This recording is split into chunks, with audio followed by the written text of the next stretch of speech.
नमस्कार. आपल्या सगळ्यांचे महाराष्ट्र सोशल न्यूज चॅनलमध्ये हार्दिक स्वागत. चला वळूया तर एका नवीन बातमीकडे. आजची बातमी. वलवाडी येथे छत्रपती शिवाजी महाराज महसूल समाधान शिबिर अभियान अंतर्गत समाधान शिबिर पार पडले. अध्यक्षस्थानी अपर तहसीलदार वैशाली हिंगे होत्या.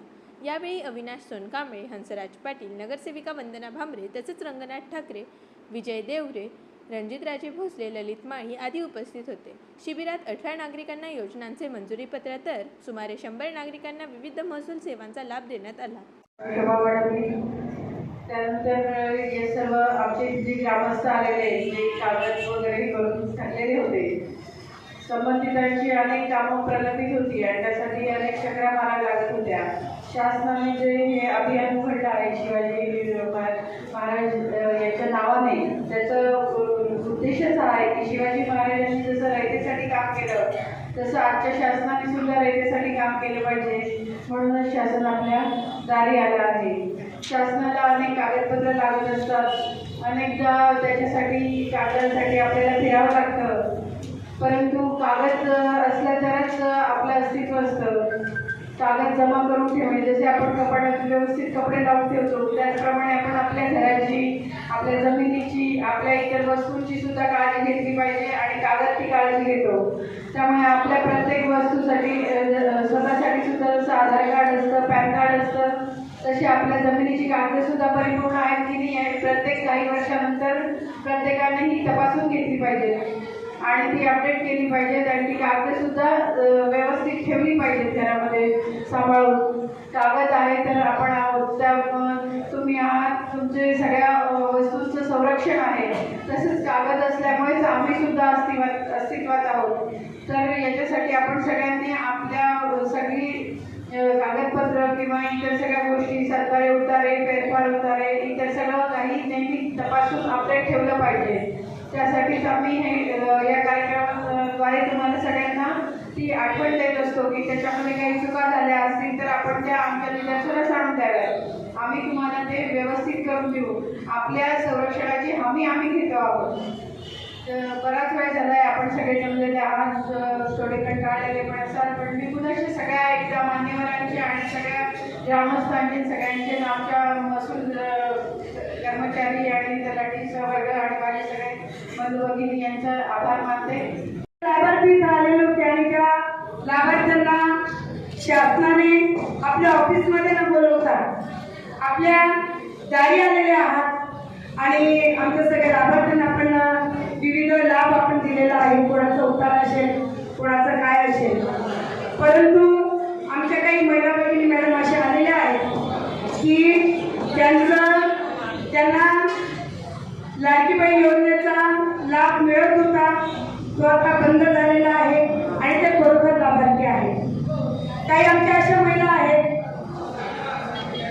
मागे बोलू नका, काही आमच्या अशा महिला आहेत की त्यांना ते 65 वर्षाच्या वरील आहेत किंवा त्या विधवा आहेत, काही आलेल्या नाहीत, त्या घरी आहेत, काही इथं आलेल्या आहेत. त्यांचं काहीचं यादीमध्ये नाव येऊन गेलेलं आहे, परंतु अद्याप त्यांना त्या पगाराचा लाभ मिळाला नाही. संजय गांधी निराधार योजना असेल, श्रावणबाळ योजना असेल, तो लाभ मिळालेला नाही. काहींना कागदपत्र अपूर्ण आहेत. आमच्या आदिवासी भागामध्ये 80% लोकांचे आम्ही जातीचे दाखले तयार करून दिले, परंतु असे अनेक आमचे लाभार्थी आहेत की फक्त कागदांपासून ते वंचित आहेत आणि कागद त्यांच्याकडे नाही, कागदांची अपूर्णता आहे म्हणून लाभापासून ते वंचित आहेत. तेव्हा मी आपणास विनंती करेन की अशा आमच्या काही महिला येतात, आमच्या काही बाबा येतात, आमचे काही बांधव येतात, तेव्हा पहिले असं म्हटलं जायचं की सगळ्यात जास्त आमचे लाभार्थ्यांना लोकांना फिरव करणारे डिपार्टमेंट महसूल डिपार्टमेंट, पण आज बरोबर ही गोष्ट आपण खोडलेली आहे मॅडम. आता फिरव होणार नाही. महसूल डिपार्टमेंटचे लोक आता आपल्या दारी आलेले आहेत आणि असे सुंदर असा उपक्रम त्यांनी इथं घेतलेला आहे. तेव्हा मी आपणास विनंती करेन की ज्यांचे कागदपत्रांचा इश्यू असेल तोही आम्ही जेव्हा ते लोक आमच्या लोकप्रतिनिधीकडे येतात तेव्हा आम्ही आपल्या ऑफिसमध्ये येतो. तर जरी आम्ही नाही आलो आणि जरी आमचे लोक आले तर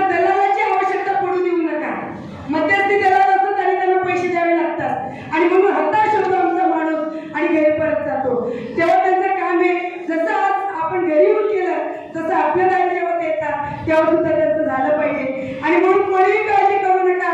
जो खरोखर ओरिजिनल लाभार्थी असेल त्याला 100% लाभ मिळणार आहे. मी एवढंच सांगेन. तहसील कार्यालयाने आज या ठिकाणी अभियानाचं आयोजन केलेलं आहे. या निमित्ताने मी सर्व अधिकारी कर्मचारी याचं खूप खूप अभिनंदन करतो. खूप चांगल्या पद्धतीचा कार्यक्रमाची सुरुवात आज धुळे जिल्ह्यामध्ये आपण केलेली आहे. आम्हाला सांगायला अभिमान वाटतो की संपूर्ण महाराष्ट्रामध्ये या ठिकाणी महायुतीच्या सरकारने या अभियानाची सुरुवात केलेली आहे आणि अतिशय चांगली सुरुवात धुळे तालुक्यातलं कदाचित हे पहिलं या ठिकाणी महाअभियान या ठिकाणी आपण राबवलेलं आहे. या निमित्ताने आपले जे अधिकारी आहेत, कर्मचारी आहेत, मॅडम आहेत, आपण तहसीलदार, मंडळ अधिकारी असतील, तलाठी असतील आणि त्यांचे सहाय्यक आहेत, त्यांनी खरंच काही दिवसांपासून खूप चांगल्या पद्धतीची मेहनत घेतली आणि आज धुळे जिल्ह्यातला कदाचित धुळे तालुक्यातला पहिला अभियान या ठिकाणी सुरुवात झालेली आहे.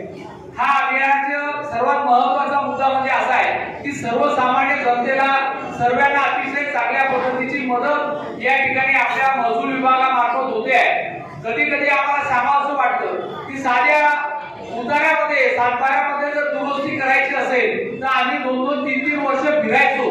पण आज आपल्यासारख्या चांगल्या अधिकाऱ्यांमुळे, शासनामुळे या ठिकाणी ती जी चूक झालेली आहे ती एका मिनिटामध्ये दुरुस्तीचं काम या अभियानामार्फत या ठिकाणी होतोय. मला तहसीलदार मॅडम आपल्याला सांगावंसं वाटतं की या ठिकाणी जिल्ह्याचं उदाहरण सांगतो की छोटी चूक या ठिकाणी उतार्यामध्ये लिहिताना झाली होती तलाठीकडून. ती चूक सुधारण्यासाठी आमच्या काही सहकार्यांना 35 वर्ष लागली. 35 वर्षापर्यंत ते चाललं की ढचा मग कसा होतो आणि त्याच्यामुळे उतार्याचं महत्व कसं बदलतं याचा सुद्धा संघर्ष सर्वसामान्य जनतेचा आम्ही या ठिकाणी पाहिलेला आहे. पण आज शासनामुळे आपल्या सर्वांमुळे जनतेला अतिशय चांगल्या पद्धतीचे सुविधा या ठिकाणी मिळत आहेत. शासकीय योजना असतील, पेन्शनच्या असतील, सर्व गोष्टी आहेत आणि या ठिकाणी आनंद या गोष्टीचा काही फेरफार आहे, पीक पाणी आहे याच्या सुद्धा साठी शेतकऱ्यांना आमच्यासारख्या राजकीय प्रतिनिधींना सुद्धा खूप वेळ लागायचा की पीक पेरा जरी लावायचं असेल त्या ठिकाणी आम्हाला खूप चक्रा सुद्धा मारावं लागत होत्या. पण आज महसूल अधिकारी कर्मचाऱ्यांमुळे ती सुद्धा सुविधा एक 5 मिनिटात होते की आपल्याच मोबाईल मध्ये आपल्याच शेतामध्ये जाऊन आपण पीक पाणी या ठिकाणी लावू शकतोय. अशा पद्धतीची सुविधा देण्याचं काम या ठिकाणी महाराष्ट्र सरकार आदरणीय मुख्यमंत्री फडणवीस साहेब यांच्या नेतृत्वाखाली करतायत आणि या ठिकाणी आम्हाला अभिमान आहे की अप्पर तहसीलदारचे सर्व अधिकारी कर्मचारी अतिशय प्रामाणिकपणे आमच्या मंडळाचे अधिकारी असतील तालुक्यामध्ये काम करतायत ही आमच्यासाठी अभिमानाची गोष्ट आहे. म्हणून परत एकदा आपल्या सर्व अधिकारी कर्मचारी यांचं अभिनंदन करतो. बातमी आवडल्यास चॅनलला लाईक व सबस्क्राईब करा व दररोज अशा नवनवीन बातम्या पाहण्यासाठी चॅनलला फॉलो करा. धन्यवाद.